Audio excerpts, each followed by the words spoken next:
తక్కువ ఖర్చుతో ఖచ్చితమైన నికరాదాయం పొందుతూ రైతు లోకానికి స్ఫూర్తిదాయకంగా నిలుస్తున్నారు గుంటూరు జిల్లాకు చెందిన ఓ రైతు.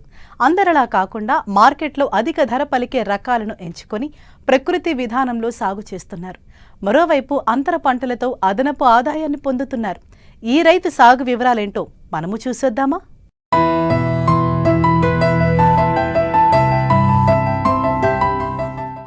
ఇదిగో ఇక్కడ చూడండి. ఆరోగ్యంగా పెరిగిన ఈ అరటి తోటను కాత దశలో ఉన్న తోట గుంటూరు జిల్లా కొల్లూరు మండలం ఈపూరు గ్రామంలో ఉంది. దీనిని సాగు చేస్తున్న ఈ రైతు పేరు కోటేశ్వరరావు.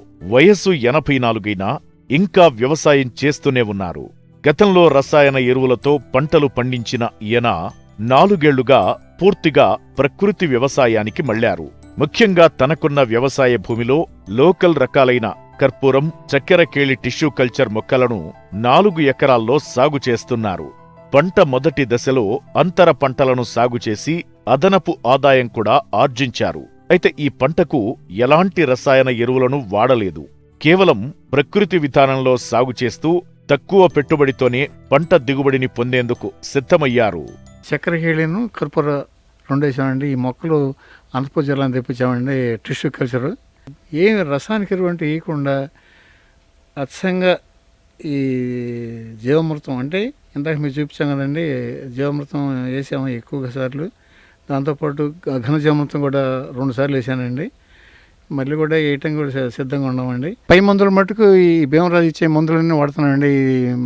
పొల్ల మజ్జిగను, తర్వాత జీవామృతం, అది పంచగవ్య, ఈ 2 ఎక్కువ సార్లు వాడామండి. గెలలు బాగానే మొట్టమొదటి పెద్ద గెలపని ఇప్పుడు చాలా బాగా వెళ్తున్నాయండి. 6 బస్తాల మటుకు ఎక్కువ వెళ్తున్నాయి. కర్పూర కూడా చాలా వరకు వెళ్ళిపోయిందండి. దాదాపు 90% వెళ్ళిపోయిందండి. ఈ ప్రకృతి వ్యవసాయం చేయటం వల్ల భూసారం పెరుగుద్ది, భూమి చాలా బాగా పండుద్ది అనే ఉద్దేశంతో దీని మీద మోజుబడి దీన్ని ఇంప్రూవ్మెంట్ చేయాలనే ఉద్దేశంతో చేస్తున్నానండి నేను. కర్పూర నుండి చక్కెర 2 ఎకరాలండి, 4 ఎకరాలు మొత్తం వేసామండి. ఈ ఖర్చు కూడా అంటే ఇన్సూరెన్స్ ఆ మొక్క కొనుక్కోవటంలో చాలా ఎక్కువ అయిందండి. 20 రూపాయలు పెట్టినందుకు 3, దాదాపు 20,000 రూపాయలు అయిపోయిందండి. ఈల్డింగ్ అది టిష్యూ కల్చర్ మొక్క. అది కొంచెం ఖర్చు కనిపిస్తుంది నా దృష్టిలో. మరి ఏం చేయాలో తప్పనిసరి చేసాం, కానీ మొక్కలు బాగున్నాయి. మామూలు ఈ మొక్కల కంటే కూడా ఏ చాలా బాగా కనపడుతున్నాయి. బొత్త లావు ఉండటం కారణం ఇదేనండి. దాని పేరు ఏంటి, ఈ జీవామృతం, ఘన జీవామృతం వేయటం వల్లనే ఇంత లావు అవటం కారణాలు. బొత్తలో చాలా బాగా లావు అయిపోయినాయండి.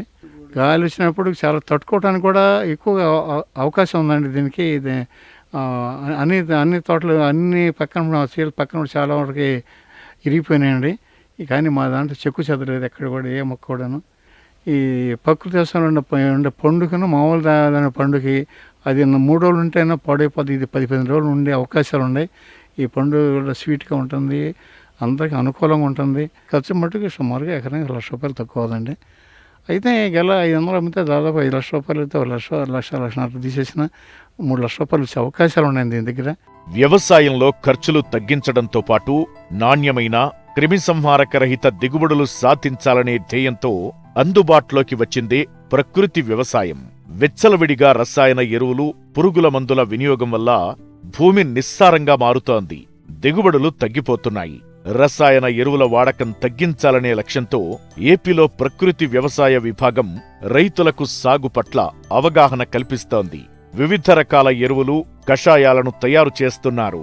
ఆయా పంటలకు ఆశించే చీడపీడల నివారణకు ఎలాంటి కషాయాలను పిచికారీ చెయ్యాలి, ఎంత మోతాదులో చెయ్యాలని, కషాయాల తయారీకి ఎలాంటి పద్ధతులను ఉపయోగించాలి వంటి వాటిపై సలహాలు, సూచనలు అందిస్తున్నారు. రావి కోటేశ్వరరావు గారు కూడా గత 10 సంవత్సరాల నుంచి ప్రకృతి వ్యవసాయం చేస్తున్నారండి. నా వయసు అయితే 80-85 సంవత్సరాలు వచ్చినాయి. కానీ నాది కాదు ముఖ్యం, ఈ పొలం లాంటి ప్రతి భూమి ఆరోగ్యంగా ఉండాలి, వాతావరణం కలుషితం తగ్గాలి, అందరూ బాగుండాలి. మనం ప్రజలకు ఏదైనా పుణ్యం చేస్తున్నామంటే గుళ్ళకి గోపురాలకి ఎదాలు వేస్తే అది పుణ్యం కాదు. మనం నిజమైన మన వంతు మనం ఒక రైతు బిడ్డగా ఉండి ఆరోగ్యకరమైన ఆహారం అందించటమే అది ఒక గొప్ప పుణ్యం అనే ఉద్దేశంతో ఆదర్శంగా తీసుకుని ఆయనకి కావాల్సినంత ఆస్తి ఉంది, అంతా సెటిల్డ్ ఫ్యామిలీ, 40 ఎకరాల పొలం ఉంది. అయినా సరే వ్యవసాయం చేయొద్దని వారి కుటుంబ సభ్యులు అంటున్నా సరే ఆ ప్రకృతి మీద, వ్యవసాయం మీద ఉన్న వ్యామోహంతో, ప్రేమతో భూమిని కాపాడాలనే ఉద్దేశంతో ఈ భూమిని వదిలిపెట్టకుండా ప్రకృతి వ్యవసాయం చేస్తున్నారండి. దీనికి ద్రవజీవామృతం, ఘనజీవామృతం, అదేవిధంగా పంచగవ్య, ఎప్పుడన్నా పురుగు అలాంటిది వస్తే బ్రహ్మాస్త్రం, అగ్నాస్త్రం కూడా స్ప్రే చేయటం జరిగింది. ఇప్పుడైతే గెలలు వచ్చిన తర్వాత గెలలు ఓట రావడానికి, గెల త్వరగా పండకుండా ఉండటానికి, తొందరగా మంచి సైజు రావడానికి కూడా ఇక్కడ పుల్లటి మజ్జిగ, సప్తబీజాంకుర కషాయం వీటిని కూడా కలిపి ఒక ద్రావణం తయారు చేసి ఆ కాయ గెల వచ్చిన కాడ నుంచి అరకాయ అయ్యే వరకు 2 లేదా 3 సార్లు స్ప్రే చేయడం జరిగిందండి. గతంలో కూడా ఈయన గారు ఈ అనుభవాన్ని చూశారు. అందరి కూడా ఓటలు రాకుండానే అరకాయలే పండిపోతున్న సమయంలో కూడా ఈ ద్రావణాన్ని వాడటం వల్ల మంచి దిగుబడిని పొందుకున్నాడండి. మంచిగా గెల మార్కెట్లో మంచి సైజు ఉండటం వల్ల మంచి రేటు కూడా పడటం జరిగింది. ప్రకృతి ఆహారాన్ని తినాలి అని ఆలోచించేసే ప్రతి ఒక్కరు కూడా ఇలాంటి రైతులను ప్రోత్సహిస్తే, మనం ఇలాంటి వారి దగ్గరే మనం మరి ఈ మంచిగా పండించిన అరటిగెలలు కానీ ఏ ఫుడ్ అయినా తీసుకుంటే మనం కూడా ఆరోగ్యంగా ఉంటాం. అలాంటి వాళ్ళకి ప్రోత్సాహం ఇచ్చిన వాళ్ళు ఉన్నవారం అవుతాం కనుక ప్రతి ఒక్కరు దయ ఉంచి ఇలాంటి వాళ్ళని ప్రోత్సహించాలని పిఆర్సీ సెంటర్ ద్వారా ఇలాంటి రైతులు అనేక మందికి మన ఆంధ్ర, తెలంగాణ రాష్ట్రాలందరికీ కూడా సప్లై ఇస్తూ ప్రకృతి వ్యవసాయం పండించే ప్రతి రైతులకు కూడా కావాల్సిన విత్తనం వేసిన కాడి నుంచి పంట కోసే వరకు ప్రతిదీ, గ్రోత్ ప్రమోటర్ కానీ, పంట ఎదుగుదలకు కానీ, పురుగులు నివారించడానికి కానీ, తెగుళ్ళు నివారించడానికి కానీ ప్రతిదీ కూడా భూమిని సారవంతం చేసేవి అన్నీ కూడా అందించడం జరుగుతుందండి.